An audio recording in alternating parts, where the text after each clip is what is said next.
오늘은 이사야서 61장의 말씀을 보겠습니다. 이사야 61장 10절에서 62장 3절까지 말씀입니다. 이사야 61장 10절부터 62장 3절까지 한 절씩 교독을 합니다. 62장 3절 말씀은 같이 읽겠습니다. 내가 여호와로 말미암아 크게 기뻐하며 내 영혼이 나의 하나님으로 말미암아 즐거워하리니 이는 그가 구원의 옷을 내게 입히시며 공의의 겉옷을 내게 더하심이 신랑이 사모를 쓰며 신부가 자기 보석으로 단장함 같게 하셨음이라.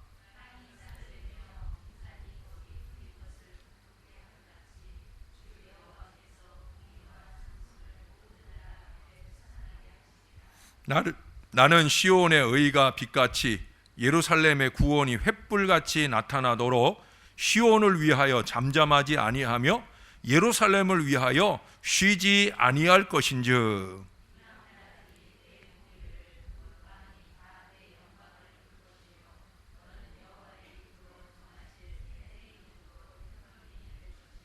너는 또 여호와의 손에 아름다운 관 내 하나님의 손에 왕관이 될 것이라. 아멘.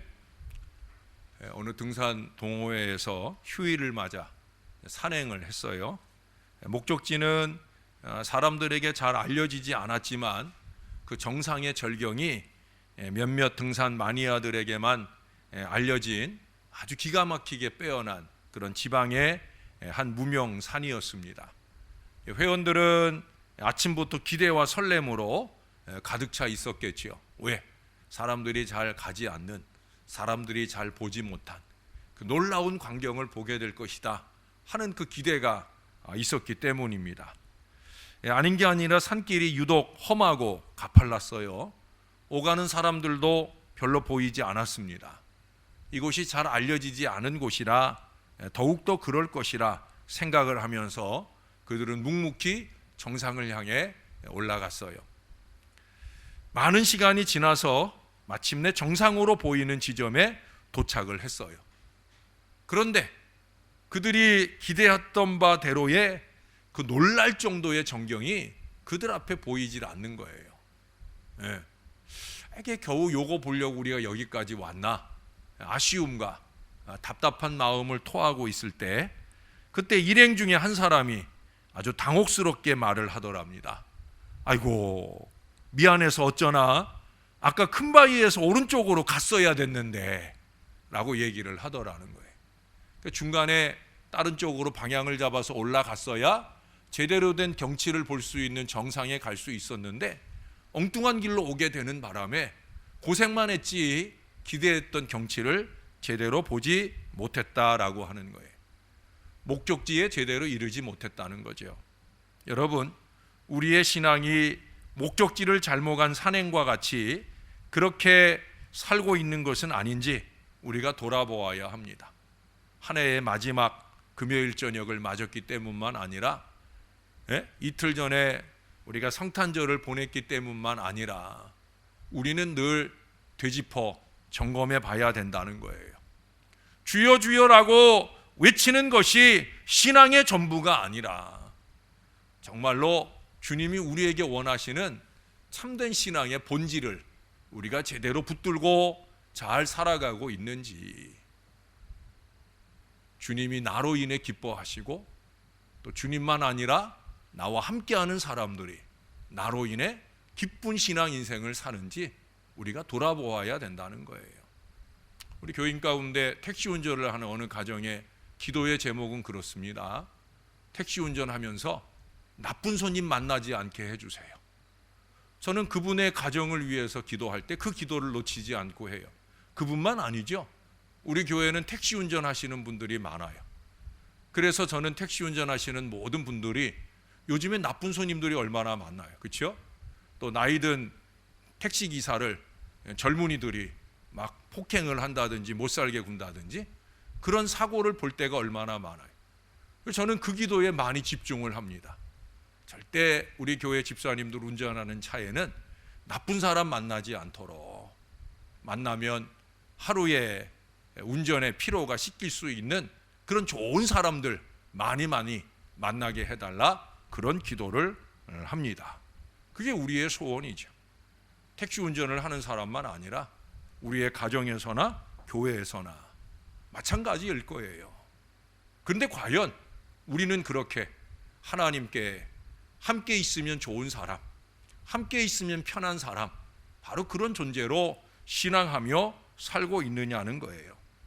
성탄의 절기는 교회와 성도들에게 믿음의 대상인 우리 하나님이 누구이며 또 우리가 믿는 바가 무엇인지 이것들을 상기시켜 줍니다. 본문은 내용에 있어서 두 부분으로 구성이 돼요.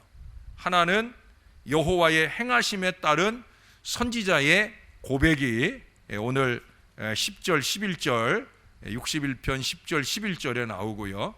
다른 하나는 시온과 예루살렘을 위한 선지자의 간절한 구원의 기도와 소망의 내용들이 62장 1절부터 3절까지에 나와요. 먼저 여호와의 행하심과 관련해서 오늘 선지자는 여호와의 구원의 약속이 성취되었다라는 선언을 하면서 기뻐하는 모습을 보여주고 있어요. 내가 여호와로 말미암아 크게 기뻐하며 내 영혼이 나의 하나님으로 말미암아 즐거워하리니. 하나님은 언제나 저와 여러분의 기쁨이 되시는 줄로 믿습니다. 우리는 늘 하나님의 기쁨이 되어드리지 못하는데 그에 반해서 우리 하나님은 늘 우리의 기쁨이 되어 주신다는 거예요. 하나님이 하시는 모든 일들은 우리를 기쁘게 하신다는 거죠. 오늘 선지자는 지금 구원과 정의의 옷을 입고 있는 걸 적고 있어요. 구원의 옷을 입고 공의의 겉옷을 내게 더하셨다. 그리고 이전과 전혀 다른 새로운 존재로 변모된 모습들을 오늘 우리들에게 나열해 주고 있어요. 우리는 이 선지자 속에서 하나님의 공의가 우리 그리스도를 통해 승리한 역사를 읽어볼 수가 있습니다. 반면에 시온과 예루살렘과 관련해서 여호와의 구원은 성취를 기다리는 미완적 사건이죠. 아직 이루어지지 않은 거예요. 이루어진 것처럼 보고 예언할 뿐이지 아직 구원의 완성은 이스라엘의 예루살렘에 오지 않았다라고 하는 거예요. 그럼에도 불구하고 오늘 선지자는 하나님께 약속을 성취해달라고 구하는 대신에 오히려 구원이 성취된 날, 그날을 노래함으로써 아직의 현실에 갇혀있는 그 삶의 한계를 활짝 개방해 주고 있어요. 현실적으로 보면 아직 오지 않은 거예요. 아직이라고 하는 그 울타리에 갇혀 있는 거예요. 그걸 오늘 선지자는 하나님의 말씀을 선포하면서 그 울타리를 확 뜯어내 버려 주었다라고 하는 거예요. 선지자의 이 묵시적 비전은요, 여호와의 구원이 아직일지라도 현실을 향한 새로운 시야를 열고 삶의 새로운 지평을 가능하게 하는 비전을 제공한다는 거예요. 비전이라는 게 뭐예요? 이미 이루어진 현실이 아니에요. 앞으로 이루어질 미래를 꿈꾸는 것이 비전입니다. 지금 선지자는 그 비전의 미래를 보는 거예요. 그 비전의 미래를 노래하는 거예요. 아직은 아니지만 그러나 그 비전의 미래를 노래하면서 기대하는 거예요. 그래서 여러분 1절 하반절에 보면은 뭐라고 그래요? 시온을 위하여 잠잠하지 아니하며 예루살렘을 위하여 쉬지 아니하겠다. 선지자에게 여호와의 구원은 아직 성취되지 않은 미래의 현실입니다. 그럼에도 그의 묵시적 비전은요, 시온과 예루살렘의 현실을 종말적으로 해석하면서 새로운 존재와 역사의 가능성을 마음껏 찬송하고 있어요. 왜? 오지 않을 미래가 아니라 하나님 은혜 안에서 반드시 오게 될 미래인 것을 믿기 때문에 그러는 거예요. 오늘날 성탄이라는 게 뭡니까? 초림 예수 그리스도가 이미 우리 가운데 오신 것, 그게 바로 성탄이잖아요. 근데 그것만 성탄이 아니에요. 다시 오실 재림 예수 그리스도가 아직 오시지 않은 그 시대를 노래하는 것이 바로 성탄이에요. 그렇죠? 성탄은 이미 오신 그리스도를 감사하고 아직 오지 않은 그리스도를 기다리는 의미가 바로 이 성탄에 있다라고 하는 거예요. 그러므로 현실의 삶은 여전히 불의와 죄악의 질서 아래 갇혀 있을 수밖에 없어요. 왜? 아직이니까. 주님이 이미 오셨으면 그러면 이 현실의 죄악은 감히 꼬리를 내밀지 못할 거예요. 근데 아직 오시지 않은 현실이기 때문에 수없이 많은 어둠의 세력들이 그들의 죄악의 꼬리를 서슴없이 내놓는 경우들을 많이 보게 된다는 거예요. 그러나 여러분, 이 성탄의 소식이 오늘의 교회와 우리 성도들에게 묵시적 비전을 촉발하는 계시로서 오늘 선포되어질 때 아직의 그 미래가 성령님의 권능 안에서 현재 질서로 꿰뚫고 들어오는 종말적 구원의 사건을 우리로 하여금 얼마든지 접할 수 있게 해주고 있다는 거예요. 그럼 그 하나님이 주시는 구원의 비전의 그 내용은 무엇인가? 첫째로 꼽을 수 있는 것은 우리가 믿는 하나님은 약속하신 구원을 주권적으로 신실하게 이루어 주시는 분이라는 거예요. 믿습니까? 하나님은 반드시 구원을 완성하시는 분이다. 수천 년 동안 예언되었던 구세주 예수 그리스도를 이 땅에 보내주신 분이시고 또 그 예수님이 다시 오실 때 그 예수님 보시기 좋은 믿음을 지키는 저와 여러분들의 구원을 완성해 주시는 바로 그런 분이시라는 거예요. 그 뒤에 제가 좋아하는 말씀이 있잖아요. 6절을 보세요. 예루살렘이여 내가 너의 성벽 위에 파수꾼을 세우고 그들로 하여금 주야로 계속 잠잠하지 않게 하였느니라. 너희 여호와는 기억하시게 하는 너희 여호와로 기억하시게 하는 자들아 너희는 쉬지 말며 또 여호와께서 예루살렘을 세워 세상에서 찬송을 받게 하시기까지 그로 쉬지 못하시게 하라. 할렐루야. 1절에서 이 선지자가 쉬지 않겠다고, 잠잠하지 않겠다고. 근데 그것이 자기가 하는 것이 아니라는 거예요. 누가 시키신다는 거예요? 하나님이 시키신다는 거예요. 왜 시키신다는 거예요? 하나님도 여전히 쉬지 않고 그 구원을 완성하기 위해 꾸준히 일하실 것이니까. 그래서 오늘 선지자는 그렇게 구원의 날이 이미 도래한 것처럼 찬송하고 노래하는 걸 봅니다. 이게 바로 믿음인 거죠. 구원이 됐기 때문에 구원의 완성 가운데서 노래하는 일들은 누구나 할 수 있는 일이에요. 그러나 하나님이 구원하실 미래를 이미 이룬 것처럼 바라보면서 노래하는 것은 그건 믿음 없이는 할 수 없는 거라는 거죠. 선지자의 기쁨과 즐거움은 그의 백성들을 향한 하나님의 주권적인 은총에 근거합니다. 여러분, 말씀 사역자의 기쁨은 언제나 그래요. 개인적이지 않아요. 다시 말해서 개인적으로 누리게 되는 그 무엇으로 기쁘지 않다는 거예요. 제가 뭐 좋은 것을 먹었기 때문에, 좋은 것을 입었기 때문에 그래서 기쁜 게 아니라는 거예요. 목회적 기쁨, 말씀 사역자의 기쁨은 뭐냐? 섬기는 성도들에게 부어주시는 우리 하나님의 은혜를 보게 되어질 때, 그럴 때 기쁘고 행복하다는 거예요. 여러분들이 그걸 아시나 몰라요. 그것이 말씀 사역자들의 기쁨이에요. 저는 그래서 오늘 이사야의 기쁨이 절절하게 저의 마음 가운데 다가옵니다. 하나님은 구원의 씨를 뿌리시고 싹을 틔우고 그것이 스스로 자라게 하시며 열매를 맺게 하시는 바로 그 하나님이시다. 여기 11절에 말씀하잖아요. 결국은 거기서 모든 나라 앞에 솟아나도록 역사하시는 하나님이다. 아까 7절의 말씀처럼 예루살렘을 세워 세상에서 찬송을 받게 하시는 하나님이다. 할렐루야. 하나님은 그래서 지금도 일하시는 거예요. 당신의 구원을 완성하기 위해 지금도 꾸준히 일하시는 거예요. 주변의 어떤 장애와 환경에 굴하지 않으시는 거예요. 우리의 연약한 의지와 행동, 날마다 넘어지는 죄에도 우리 하나님은 멈추지 않으신다는 거예요. 저는 때때로 이 하나님의 말씀을 준비하며 전할 때마다 이게 얼마나 다행인지, 하나님이 우리들처럼 변덕이 심하고 하나님이 우리들처럼 그렇게 잘도 넘어지고 잘도 쓰러진다고 하면 이건 참 큰일 날 일이 아닐 수 없어요. 그러나 우리 하나님을 우리가 믿고 의지하는 이유는 그분만이 우리를 영원한 사랑으로 기뻐 받으시면서 그 사랑이 한결같이 신실하기 때문이에요. 절대 우리를 포기하지 않으신다는 거죠. 우리처럼 변덕이 없으시고요, 한결같은 사랑을 주신다는 거예요. 그리고 그 사랑은 위대한 능력까지 품고 계시기 때문에 저와 여러분의 구원을 완성하실 줄로 믿습니다. 누가? 우리 하나님이.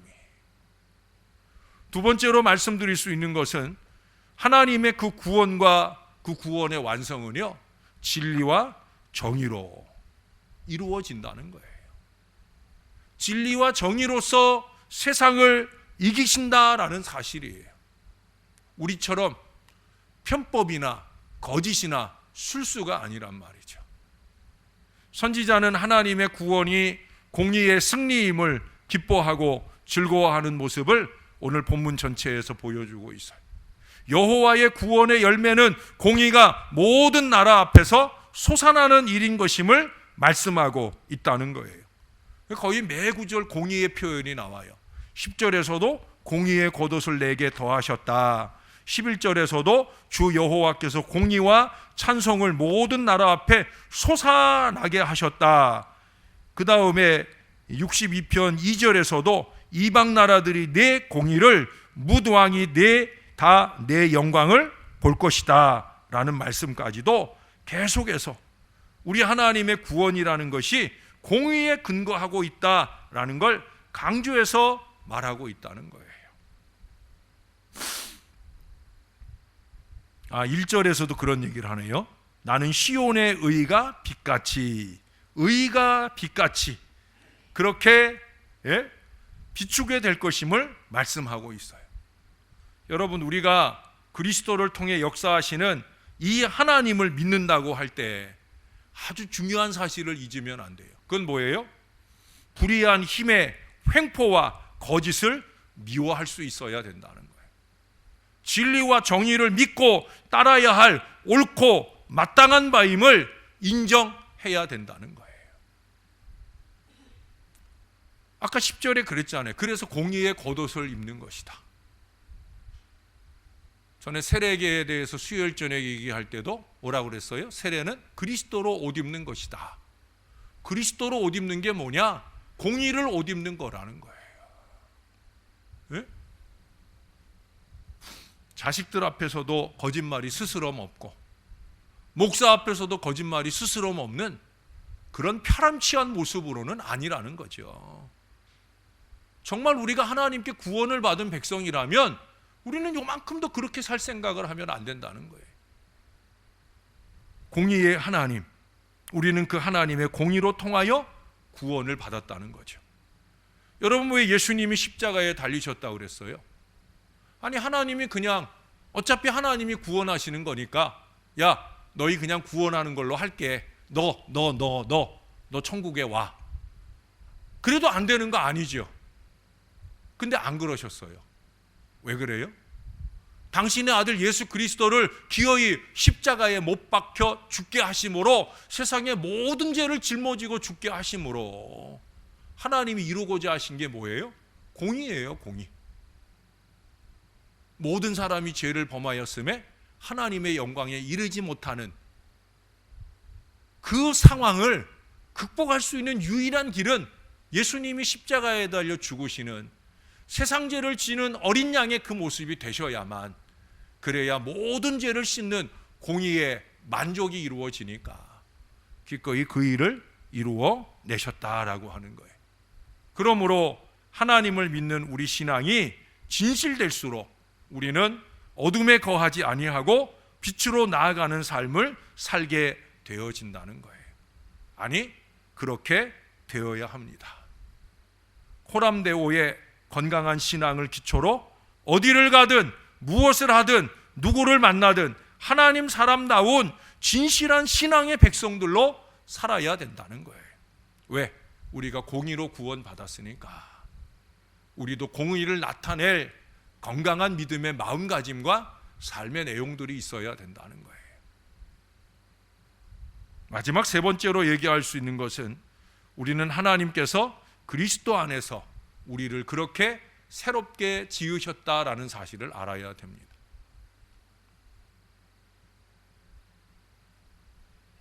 새로운 피조물로 우리를 만드셨다는 거예요. 자꾸 구태로 살면 안 돼요. 예수 믿기 이전의 모습으로 살면 안 돼요. 아직도 눈빛이나 말투가 독사의 소리 같은, 독사의 눈빛 같은 그런 모습으로 살면 안 된다라고 하는 거예요. 오늘 선지자가 하나님의 구원하심을 기뻐하고 찬양하는 근본적인 이유가 뭡니까? 그를 이전과 다른 새로운 존재로 부르고 있다는 거예요. 그에게 공의의 겉옷을 입힐 뿐만 아니라 신랑과 신부처럼 거룩하게 빛날 수 있도록 만들어 주셨다는 거예요. 여호와께서 친히 정한 새 이름으로 불리고 하나님의 손에 아름다운 관으로 세상을 구원하는 존재가 되게 하셨다라고 거기 2절, 3절에서 계속 말씀하고 있잖아요. 여러분, 우리가 성탄을 기뻐하고 축하하는 것은 그리스도의 구원 안에서 우리가 온전히 새로운 정체성, 새로운 사명자로 부름받았기 때문이잖아요. 왜 성탄절이 우리에게 메리 크리스마스예요? 네? 성탄절이 메리 크리스마스인 이유가 뭐라고 그랬어요? 주님이 우리의 구주로 나셨으니까, 그분을 통해 내가 구원의 백성이 됐으니까. 패잔병처럼 실패자처럼 사는 것이 아니라 구원받은 감격자로서 사는 은혜를 우리 하나님이 우리에게 주셨잖아요. 거기 2절에 그러잖아요. 2절에 여러분, 2절을 공동번역 성경이 2절 하반절 너는 여호와의 입으로 라고 하는 부분을 어떻게 적고 있냐면, 야훼께서 몸소 지어주실 새 이름, 사람들이 그 이름으로 너를 부르리라 라고 말씀하고 있어요. 우리에게 주어진 새 이름이 뭐예요? 예? 우리에게 주어진 새 이름이 뭐예요? 예? 우리 최은정 권사님처럼 태어나면서 부모가 주신 이름을 다시 바꾸는 새 이름이 아니잖아요. 그렇죠? 우리에게 주어진 새 이름은 뭐예요? 몰라요? 그리스도인이잖아요. 우리에게 주어진 새 이름 그리스도인이잖아요. 하나님의 주권적 계시 사건으로 발생하는 이 기독교의 구원은 관념적인 구원의 내용, 이론이 아니란 말이죠. 아주 실제적인 거예요. 현재적인 거예요. 우리는 그렇게 현재적 그리스도인으로 새 이름을 부여받은 하나님의 사람들인 줄로 믿습니다. 여러분 옆에 앉아 있는 사람들이 그리스도인이란 말이에요.